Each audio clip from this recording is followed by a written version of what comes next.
Communication और आप देख रहे हैं पब्लिक फर्स्ट,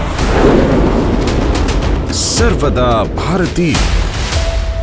पब्लिक फर्स्ट देख रहे हैं आप और मैं हूं आपके साथ परवेज भट्ट। इस वक्त मेरे साथ मौजूद है डोडा ईस्ट के कैंडिडेट मंसूर भट्ट साहब और साथ साथ डोडा वेस्ट कैंडिडेट तनवीर हुसैन साहब इस समय मेरे साथ मौजूद है। पीडीपी कितना मजबूत है चुनाव वैली में आज दिख रहा है और नौजवान किस तरह से इनके साथ जुड़ रहे हैं, ये सारी चीज़ें जो है आज इनसे डिस्कस करेंगे। मंसूर की एक वीडियो जो है वायरल हो रही है जहां पर ये दिख रहा है कि आप ही के जो है वो बैनर लेके, आप ही के फ्लैग्स लेके जो है वो महराज मलिक को लेके नारे लग रहे हैं, मजा मजा राज करेगा। सबसे पहले उस वीडियो के हवाले से जानना चाहूँगा, आप भी उस वहाँ पर मौजूद है, वो नारे क्यों लगे? देखिए, जो मज़ा है वो अनकरीब आप धमाका देखोगे, मज़े के तमाम लोग जो हैं पीडीपी में शमूलियत करेंगे। इसका जवाब यही है। नहीं, कल नारे लगे वहाँ पर सामने, आपके सामने वहाँ पर। ये स्ट्रेटजी है इलेक्शन की, ये स्ट्रेटजी है इलेक्शन की। आप देखोगे कल या परसों मज़ा की तमाम टीम पीडीपी में शमूलियत करने से, मज़ा अकेला रहेगा। लोग ये भी कह रहे हैं कि शायद पीडीपी जो है वो इनडायरेक्टली सपोर्ट कर रही है आम आदमी पार्टी को। मज़ा जो है बीजेपी स्पॉन्सर्ड बंदा है, तो ऐसे आदमी का जो इस वक्त चल रहा है वो गेम प्लान है, तो हम उस गेम प्लान को तोड़ रहे हैं। इंशाल्लाह मज़ा की तमाम लोग जो है, मज़ा आप अकेला दिखोगे, डिस्ट्रिक्ट डोडा में मज़ा अकेला रहेगा। तो साहब इस साइड जो है बहुत से कैंडिडेट्स हैं, चाहे डीपीएपी की बात करें, नेशनल कॉन्फ्रेंस, कांग्रेस, बीजेपी और पीडीपी और इसके साथ साथ आम आदमी पार्टी, तो क्या लगता है आपको कि आपकी टक्कर किसके साथ है? मेरी टक्कर तो न बीजेपी के साथ है, न कांग्रेस के साथ है, न एनसी के साथ है। मैं रिप्रेजेंटेटिव हूँ, मैं ज़िला की तर्जमानी कर रहा हूँ और इंशाल्लाह मैं कम से कम 20 और 25 हज़ार के मार्जिन से आपको विक्ट्री दिखाऊंगा। जम्मू कश्मीर को लेकर मैनिफेस्टो क्या आपका? आप कह रहे हैं कि बहुत सारे बयानात में आपको देखा जा रहा है कि बीजेपी की गुंडागर्दी, यहाँ पर भी आप वही नारे लगे, लेकिन पीडीपी वही गवर्नमेंट है जिनने भाजपा के साथ जो है अपनी गवर्नमेंट यहाँ पर। देखिए, वो पिछला जो था माजी था, वहाँ पे उस वक्त सिचुएशन बनी थी। जम्मू में 25 लोगों को नुमाइंदगी की थी, जम्मू खिते को, डिवीजनें हैं 2 जम्मू की।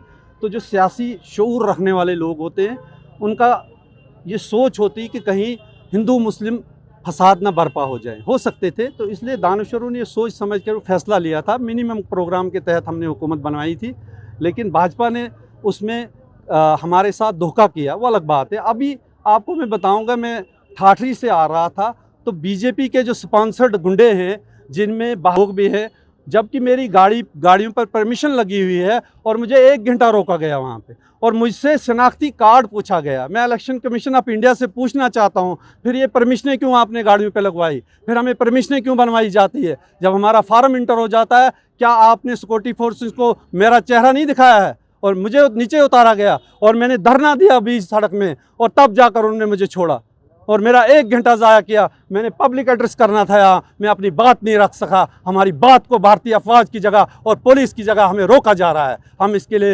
इलेक्शन कमीशन ऑफ इंडिया को दरख्वास्त कर रहे हैं और भैया बजरिया मीडिया कहना चाहते हैं, या तो ऐलान कर दो बीजेपी का आदमी जीत गया, हम गर्व में बैठेंगे। हम वैसे भी जुल्म के शिकार हैं जम्मू कश्मीर के, वैसे भी आपने 10 साल हमें कैद रखा। आपने बोला कि आपसे कार्ड मांगा गया, क्या आपको नहीं लगता कि सिक्योरिटी जो कर रही है आपके तहफ़्फ़ुज़ के लिए कर रही है, इसीलिए आपको कार्ड दिया गया कि ताकि आप शो करें? तो आप शो करने के बजाय आप अग्रेसिव हो रहे हैं। क्या डीसी डोडा जब परमिशन बनाता है, क्या वो मेरे कार्ड चेक नहीं करता है? जब गाड़ी पे आपकी परमिशन लगी हुई है, दिख रही है, तो फिर आपको जम्मू और कश्मीर पुलिस का अंदरूनी मामला है, क्या आप फौज आपको रोक सकती है?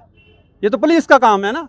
नहीं, आपके तहफ़्फ़ुज़ के लिए अगर वो सिक्योरिटी मेरा चेक करे, गाड़ी चेक तहफ़्फ़ुज़ है, पूरी रैली है, पूरी डिस्ट्रिक्ट एडमिनिस्ट्रेशन को पता है कि मंसूर भट्ट जो है पीडीपी की रैली डिस्ट्रिक्ट हेडक्वार्टर पे हो रही है, तमाम एजेंसियां अलर्ट हैं। तो आपका एक सिक्योरिटी का बंदा मुझे नीचे उतारता है और मुझसे आइडेंटिटी कार्ड तलब करता है। मैं क्या पाकिस्तान का हूँ? मैं जम्मू कश्मीर का बाशिंदा और मेरी रियासत जो थी 1953 तक जो थी वो आज़ाद थी। 1951 तक हमारा इलाक़ सिर्फ 3 चीज़ों पे हुआ है, करेंसी, दिफा और कम्युनिकेशन। तो आज की डेट में अगर मुझे रखा गया तो आम लोगों की क्या हालत होगी, उनको कितना ज़्यादा कोप किया जाता है, ये लोग आप खुद ही बता सकते हो। मैनिफेस्टो में आपकी डिवीज़न को लेके जो है वो डिस्कस किया है, डिवीज़न को लेके, साथ में स्टडीज़ को लेके कहा गया है कि स्कूल्स में जो है अरबिक और संस्कृत को लेके आपने डिस्कस किया है। अल्कोहल जो है यहाँ पर बैन होगा। एनएचपीसी में जो है 50% रिजर्वेशन की बात की गई है, लेकिन उन चीज़ों की बात नहीं की गई है जो देराना डिमांड्स यहाँ पर है। यहाँ पर देशा कपड़न की देराना डिमांड है यूथ को लेके, या आज बहुत सारी पॉलिटिकल पार्टीज ये भी कह रही कि बिजली फ्री देंगे, लेकिन उस टाइम जब बेचने की बात आई थी उस टाइम ये चीज़ें ध्यान में नहीं रही थी। देखिए, ये सारा कसूर जो है मैं वोटर के नाम डाल देता हूँ कि आज तक जितने भी रिप्रेजेंटेटिव बनाए उन्होंने रिप्रेजेंटेटिव नहीं बनाए।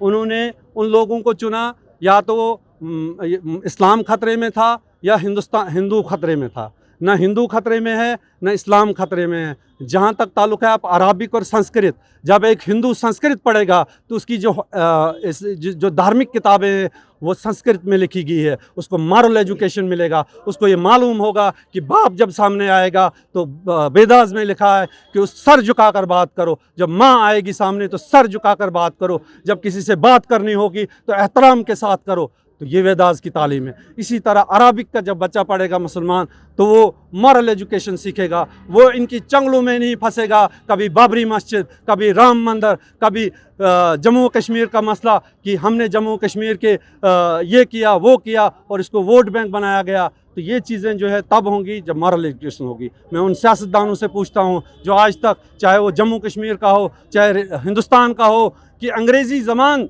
जब हमारा आइन बना सिर्फ 10 साल के लिए उसको रखा गया टेम्परेरी, उसमें कहा गया था यहाँ पे संस्कृत कंपलसरी होगी। ये ज़बान जो है, ये हिंदुस्तान जो है, ये सनातन धर्म पर मुनसर है। 80% आबादी जो है सनातन धर्म है, लेकिन उसको आज 50 साल हो गए और इंग्लिश को हमें थोपा गया और हमारी मगरबियत जहन बनाई गई, हमारा पोशाक भी बदल गया। हम अपनी तहज़ीब के साथ वाबस्ता हैं। हिंदुस्तान की तहज़ीब जो है पर्दा सिखाती है, चाहे वो हिंदू का कौम हो चाहे मुस्लिम कौम हो। इसलिए ये बिल लाना ज़रूरी है। ये पार्लियामेंट में भी बिल आएगा, ये असम्बली में भी बिल आएगा। तनवीर साहब इस समय मेरे साथ मौजूद। तनवीर साहब, आपसे एक सवाल रहेगा कि डोडा वेस्ट कॉन्स्टिट्यूंसी खासतौर पर बात करें, क्योंकि अभी तक जो कहा जा रहा है, जो लोग कह रहे हैं कि बीजेपी और जो अलायंस कैंडिडेट है उनका मुकाबला है और इंडिपेंडेंट कैंडिडेट्स का भी नाम आ रहा है, आप कितना मजबूत समझते हैं खुद को यहाँ पर? देखिए परवेज, सबसे पहले मैं आपका थैंक्स करता हूँ कि वक्त फ़ौरन आप लोगों की आवाज़ या चुनाव वैली उठाते रहे।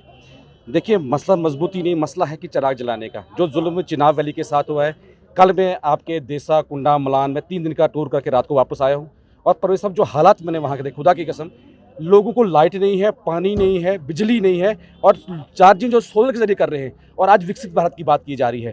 वहाँ साथी कुछ बोले, उन्होंने ये कहा कि बर्फबारी में हमें 2 लेडीज़ को उठा के लिए उनकी डेथ रास्ते में हो गई है।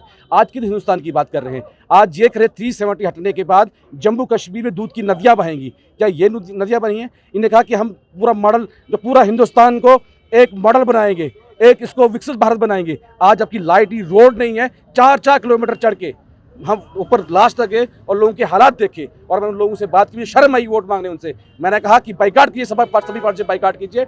और कल मेरा मंजवी में एक प्रोग्राम होने जा रहा है और हम पार्टी अपनी जगह पर, पार्टी का मैनिफेस्टो अपनी जगह पर, लेकिन हम देसा यूनाइटेड फ्रंट बनाना जा रहे हैं। उसकी लड़ाई तनवीर हुसैन और यहाँ के साथी मिलकर लड़ेंगे और देसा को जो पिछली पार्टियों ने इंसाफ नहीं दिलाया, हम उसकी लड़ाई लड़ेंगे। लड़ाई चाहे सड़क की होगी चाहे संसद की होगी, वो लड़ाई हम लड़ेंगे उन लोगों के लिए। दोनों कैंडिडेट्स डोडा वेस्ट और डोडा ईस्ट कॉन्स्टिट्यूंसी के कैंडिडेट इस समय मेरे साथ मौजूद थे। क्या कुछ इनका मंशूर है और किस चीज़ को लेकर ये लड़ाई लड़ रहे हैं, ये सारी चीज़ें जो है वो इन्होंने बताई।